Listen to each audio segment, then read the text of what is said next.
कल रात जो है बहुत तेज़ बारिश हो गई, जिसके कारण मेरे को घर का सामान मकाने में जो है बहुत ज़्यादा दिक्कत हो रही थी। तो इसलिए बहुत सारे लोगों को लेके मैं चले जाता हूँ रोड बनवाने के लिए। तो साथ में मेरे दोस्त भी आ जाते हैं। तो जो कि बाइक ख़राब हो जाता था उसके बाद हम चले जाते हैं, पैदल ही जाना पड़ेगा क्योंकि 2 लोग ऑलरेडी है उसमें, तो हम 2 लोग पैदल चले जाते हैं।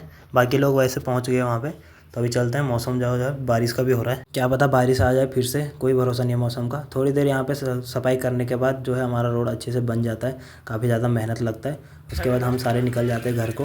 बाकी घर में जाके फिर और काम भी करना है, छत डलवाना है, तो कल छत डलवाएंगे, इसलिए इनको पहले सरिया वगैरह लगा देंगे।